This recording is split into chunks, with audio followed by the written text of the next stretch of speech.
তো বন্ধুরা কেমন আছো তোমরা সবাই? আশা করছি যে যেখানে আছো ভালো আছো, সুস্থ আছো। তো আজকে শুভ সকালও না, শুভ সন্ধ্যাও না, আজকে একবারে শুভরাত্রি। মানে কেন বলো তো, এখন হচ্ছে রাত্রি 10:30 বাজে, আর এখন থেকেই আমি আমার ভিডিওটা শুরু করছি। আর এই ভিডিওটা হচ্ছে তোমার জন্মাষ্টমীর দিনের ভিডিও, মানে সোমবারের ভিডিও।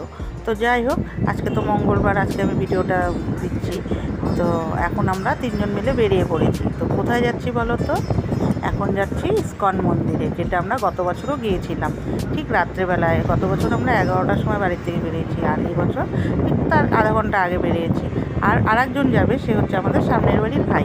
ওর ঝোঁকেই গত বছর গিয়েছিলাম। তো ও আসছে আলাদা, আর আমরা তিনজন বেরিয়ে পড়েছি।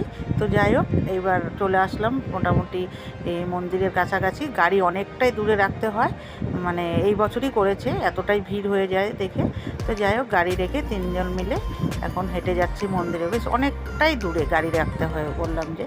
তো যাই হোক, চলো যাওয়া যাক। আর আজকে আমি ফাইনালি বলে দিচ্ছি, তোমাদের অনেকেরই প্রশ্ন যে আমার বাড়ি কোথায়। তো আজকে আমি বলে দিচ্ছি, আমাদের বাড়ি হচ্ছে তোমার শিলিগুড়িতে।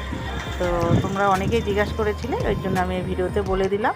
তো যাই হোক, এখন চলে আসলাম ইস্কনের সামনে। তো চলো এখন ইস্কনের ভেতরে ঢোকা যাক।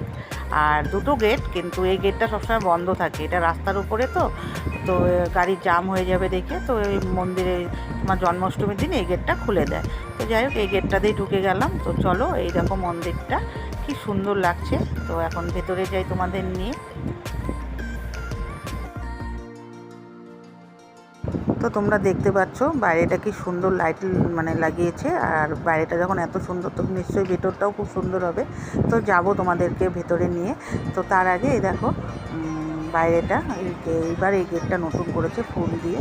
তো যাই হোক, এখানটাতে অনেকেই ফটো তুলছে, অনেকেই মানে কি সবাই ফটো তুলছে। আর খুব সুন্দর সাজিয়েছে, আর প্রচণ্ড ভিড়।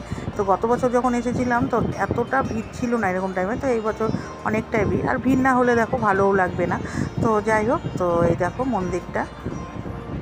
তো যাই হোক, এই দেখতে পেলে বাইরেটা কীরকম ভিড়। তো আর ভিড় কেনই বা হবে না, কৃষ্ণের জন্ম বলে কথা। তো যাই হোক, তো চলো এখন আমরা আস্তে আস্তে ভিতরে যাব। তো তার আগে তোমাদেরকে আবার একটু বাইরেটা ঘুরিয়ে দেখিয়ে দিই। এই দেখো,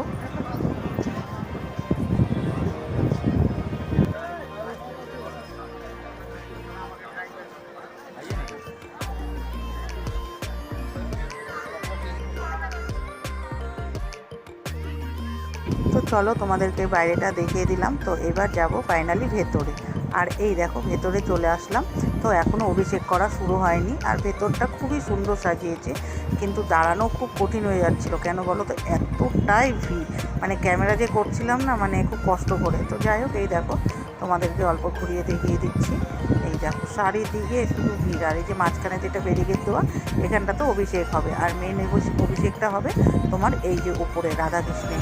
তো চলো, ওই দেখো প্রথমে অভিষেক করার আগে রাধাকৃষ্ণকে তোমার আরতি করে নিচ্ছে। আরতি করার পরে অভিষেক করবে। তো এই দেখো অভিষেক করা শুরু হয়ে গেছে। আর এত সুন্দর লাগছিল না, মানে কি বলবো। তো আমি তো তোমাদেরকে বললামই যে গত বছরই, এত বছর ধরে শিলিগুড়িতে, কিন্তু গত বছরই আমরা প্রথম এসেছি এইখানে ইস্কন মন্দিরে এই জন্মাষ্টমীতে। তাও আসতাম না, ওই সামনের বাড়ির ভাইয়ের চোখে এই আসা।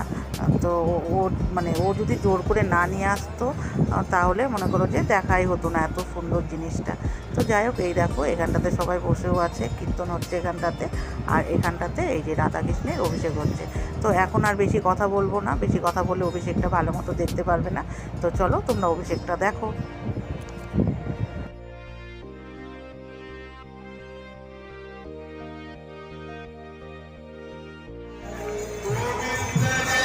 যাই হোক, পুরো অভিষেকটা দেখা হয়নি, কারণ অনেকটাই রাত্রি হয়ে গেছিলো, 12:30। তো এখন আস্তে করে বেরিয়ে যাওয়া, যা ভিড়, ভিতরে থাকাও যাচ্ছিলো না, এতটাই গরম। তো যাই হোক, এখান থেকে বেরিয়ে পড়লাম, বেরিয়ে চলে আসলাম এই যে ইস্কনের ভেতরে যে রেস্টুরেন্টটা আছে এখানটাতে। তো অনেকটা রাত্রি বললামই তোমাদেরকে, তো খাবারও প্রায় শেষের দিকে। তো যাই হোক, এখানটাতে আবার মোমো নিয়ে নেওয়া হলো 2 প্লেট। আর ছিল না, 2 প্লেটই ছিল। তো এটাই আমরা 4জন মিলে খেয়ে নিলাম। তো তারপরে এখানটাতে বসে কিছু আবার ফটো তুলে নিলাম। এই দেখো, তো ফটো তুলে তারপরে বেরিয়ে পড়লাম বাড়ির পথে। তো রাস্তাটা বেশ ভালোই লাগছিলো, আর দুর্গাপূজায় যেরকম লাগে ওরকমই লাগছিলো। তো তোমাদেরকে তো বললামই যে গাড়িটা অনেকটাই দূরে ছিল, তো এখন হেঁটে যেতে হবে গাড়ির ওখানে। তো যখন আসছিলাম তো রাস্তার পাশে দেখি আবার এই দেখো ভ্যানের মধ্যে করে ঠাকুর বিক্রি করছে। তো এখানটাতে তোমার সব রকমেরই ঠাকুর ছিল। তো ওই যে ভাই আর আমাদের ও আবার দাঁড়িয়ে একটু ঠাকুরগুলো দেখলো, তো তখন আমি আবার একটু ভিডিও করে নিলাম। তো যাই হোক, এখন তো বললামই বাড়ির পথে যাব। তো আমরা আবার মানে গাড়িটা তো দূরে আছে, আমাদের গাড়ি এক জায়গায় ছিল আর ওই আমার ভাইয়ের গাড়ি আর এক জায়গায় ছিল। তো গাড়ি আনতে গেল, আর তার ফাঁকে না মানে 1-2 ফোঁটা করে বৃষ্টি পড়ছিল। বৃষ্টি পড়বে না ভাই কেন বলো, কৃষ্ণের জন্ম বলে কথা, যেটা হওয়ার তো সেটা হবে। তো যাই হোক, এই দেখো ও গাড়ি নিয়ে আসছে, তো আমরা এখানটাতে দাঁড়িয়েছিলাম। তো তারপরে ও যখন গাড়ি নিয়ে আসলো, তারপরে আবার 3জন, মানে 3জন না 4জন মিলে বেরিয়ে পড়লাম।